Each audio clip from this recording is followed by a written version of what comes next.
मानव जीवन में हर रोज कोई ना कोई समस्या आपकी ज़िंदगी में आती है। अक्सर लोगों के हमें मैसेज आते हैं कि हमारी ये समस्या है, इसका हल चाहिए। कुछ समस्याओं का वैदिक एस्ट्रोलॉजी से हल बताने की कोशिश करेंगे आज के इस प्रोग्राम के अंदर।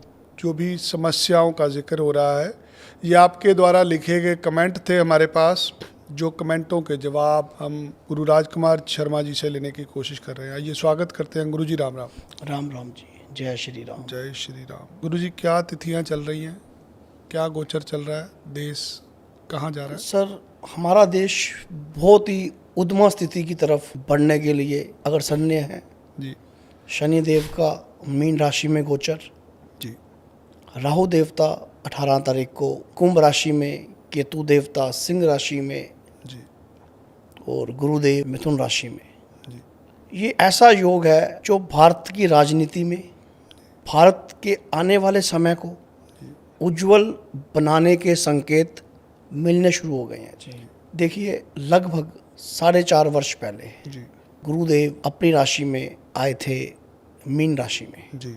उस समय भारत में संत परंपराएं बहुत बड़ी थी, जी। संतों का मान सम्मान बढ़ा। इसके साथ हम अगर शनि देवता को भी जोड़ते हैं जी। तो 10 साल पहले शनि देवता धनु राशि में आए थे। जी। उस समय हमारे देश में संतों का मान सम्मान बढ़ा। जी। एक संत ऐसे चर्चा में थे, उनका कद बढ़ा। जी। और अब गोचर आ गया है शनि देवता का मीन राशि के अंदर। जी।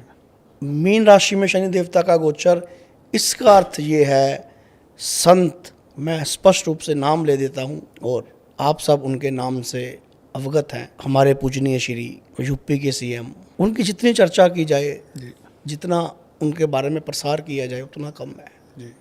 आने वाले समय में योगी आदित्यनाथ जी को केंद्र में बहुत बड़ा पद मिलने वाला है। प्रधानमंत्री बन सकते हैं सर, केंद्र में पद मिलने का अर्थ प्रधानमंत्री बनना ही नहीं होता। वो ऐसी उनको जिम्मेवारी मिलने वाली है जो प्रधानमंत्री के समान ही होगी जी। कोई बहुत बड़ी बात नहीं है कि वो देश के आने वाले प्रधानमंत्री बन जाए, क्योंकि शनि देवता का जो गोचर है ना मीन राशि के अंदर, ये संत महात्माओं को एक अलग तरह की पदवी प्रदान करने का समय है। वो संत महात्मा जो अपने धर्म के लिए, अपने देश के लिए, अपने समाज के लिए लगातार प्रयास कर रहे हैं, ये समय है उनको फल प्राप्ति का। कब समय शुरू हो रहा है? ये सर समय शुरू हो चुका है 29 मार्च के बाद से लेके ये आने वाले 2.5 साल हैं जी। जब तक शनिदेव मीन राशि में हैं, तब तक इस समय के अंदर अंदर योगी आदित्यनाथ जी को केंद्र में बहुत बड़ा पद मिलने वाला है। उनकी जिम्मेवारियां बढ़ेंगी और वो देश को आने वाले समय में लीड करेंगे। चलो, हम सब प्रार्थना करेंगे जी, भगवान उनको सद्बुद्धि दे, जिम्मेदारी मिल रही है उनको, उनकी सेहत ठीक रहे, उनका मानसिक संतुलन अच्छा रहे, ताकि वो भारत को श्रेष्ठ बना सके। जी हाँ, हम यही कामना करते हैं कि वो जल्द से जल्द अपनी आने वाली नई जिम्मेवारियों को संभालें जी। और भारत भूमि का विकास करें। कुछ एक समस्याएं हैं मानव जीवन में, लोगों के कमेंट हमें आए हुए हैं। पहला कमेंट आया जिसमें लिखा गया कि प्रॉपर्टी को बेचने में दिक्कत आ रही है, बार बार इंक्वायरी होती है, सीरियस बाहर नहीं आता। क्या प्रॉपर्टी बिकनी भी ग्रहों के ऊपर निर्भर करती है? हाँ, कई बार ऐसे मुहूर्त में, ऐसे समय में, ऐसी दशा में प्रॉपर्टी ली जाती है जो हमारे लिए जी का जंजाल बन जाती है जी। जी। ना तो उसका सुख मिलता है जी। वो पीड़ादायक बन जाती है जी, गले में हड्डी की तरह फंस जाती है, ना वो उगली जाती है ना वो निगली जाती है।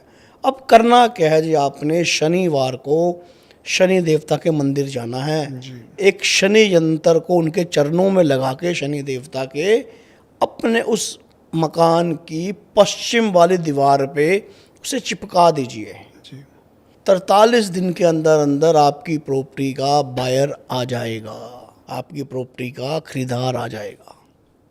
अगला सवाल किसी ने पूछा कि बार बार बीमार हो रहे हैं, बीमारियां घर से नहीं निकल रही, इम्यूनिटी कमज़ोर हो रही है, वायरल बीमार बार बार आ रहा है। देखो, घर में अगर बीमारी नहीं निकल रही, इसका मतलब यहाँ तो कुंडली में आपका 6th और 12th हाउस की दशा लगी हुई है, यहाँ वो स्ट्रोंग चल रहे हैं, जी। यहाँ घर में ऐसा वास्तु दोष है जिसके कारण आपकी एनर्जी, आपका पैसा सब बीमारियों के ऊपर वेस्ट हो रहा है। जी अब आपने करना क्या है जी, मंगलवार के दिन और शनिवार के दिन, ये 2 दिन आपने हनुमान जी के मंदिर में जाके हनुमान जी को सिंदूर चढ़ाना है चमेली के तेल के साथ, जी मंगलवार और शनिवार को।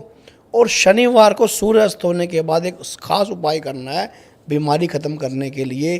काला नमक, काले नमक की डली लेनी है, उसे आपने अपने सिर से, जो बीमार हैं उनके सिर से एंटी क्लॉकवाइज घुमा के 7 बार घुमा के हमने गौशाला गाय को वो खिलाया नहीं है जी।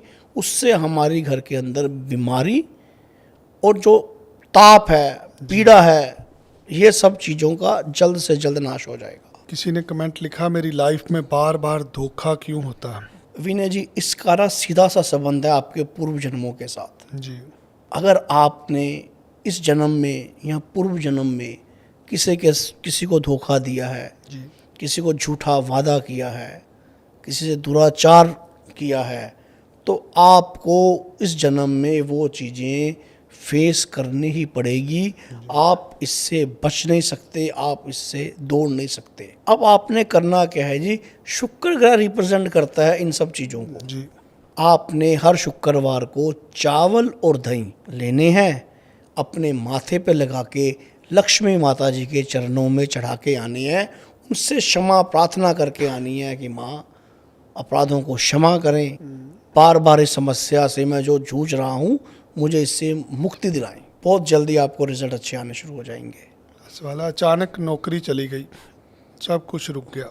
देखिए, नौकरी जाने में शनि देवता का बहुत बड़ा रोल है। जी आपने जरूर अपने नीचे वाले किसी एम्प्लॉई का दिल दुखाया है, उसके अभिशाप से, उनके मन की पीड़ा से आपकी नौकरी चली गई है। जी अब आपने करना क्या है जी, जो भी मजदूर हैं, असमर्थवान हैं, उनको बड़ी श्रद्धा के साथ, बड़े प्रेम के साथ, बड़े स्पष्ट भाव के साथ उन्हें लगातार 4 शनिवार को आपने भोजन करवाना है। उनकी इच्छा जो भोजन करने की है, आपने उनको वो भोजन करवाना है।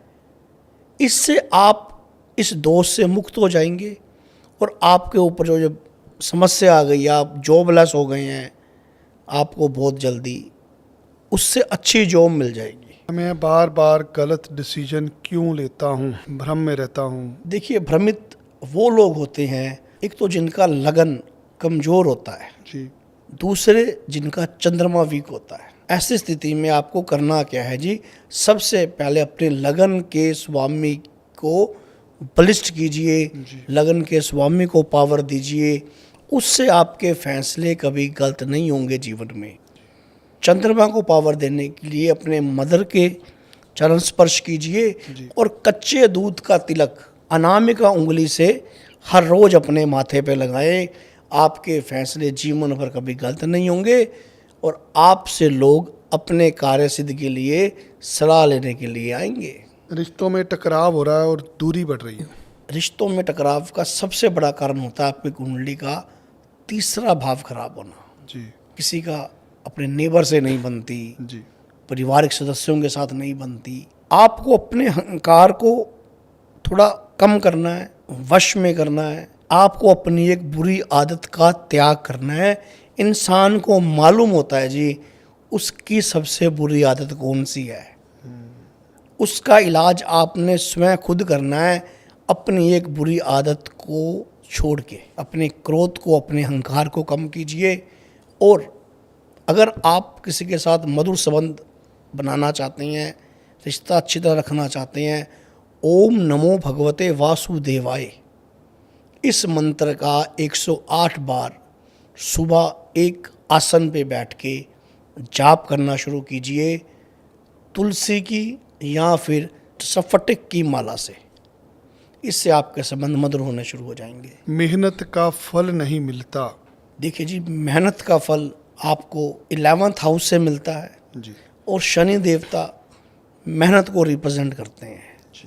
इन दोनों घरों को, शनि देवता को और 11th हाउस को हमें स्ट्रॉन्ग करना है, हमें बलिष्ठ करना है, हमें पावरफुल करना है। सबसे सरल उपाय है शनि देवता का जी, सबसे सरल से सरल उपाय है, अगर आपको मेहनत का फल नहीं मिल रहा है तो आपने शनिवार को शमी पत्ते लेने हैं, शनि देवता के चरणों में चढ़ा के आने हैं जी, और प्रार्थना करनी है कि उनको उनके सब कार्य सिद्ध हो। और 11th हाउस आपका जो भी है, आप किसी विद्वान से संपर्क कीजिए, उनको अपनी कुंडली दिखाइए, उनसे पूछिए कि मेरे 11वें घर की पोजीशन क्या है, क्योंकि 11th घर है जो वो फल प्राप्ति का घर है, आमदनी का घर है, इच्छा पूर्ति का घर है। उसके स्वामी को बलिष्ठ कीजिए, अगर वो पीड़ित है उन्हें शांत कीजिए, अगर वो नीच है तो उनके उपाय कीजिए उनकी नीचता को ख़त्म करने के लिए। बहुत बहुत धन्यवाद आपका, आप इतना कीमती समय निकालते हैं। जो लोग आपसे जन्म पत्री दिखाना चाहते हैं उनको क्या संदेश देना चाहेंगे? जन्म पत्री आप जरूर दिखाइए जी। जन्म पत्री वो माध्यम है जो आपके जीवन में आने वाले कष्टों को, समस्याओं को जड़ से उखाड़ फेंक सकता है। एक नंबर डिस्प्ले होगा जी, आप उस पर कॉल कीजिए, अपॉइंटमेंट बुक कीजिए और फिर मेरे से बात कीजिए।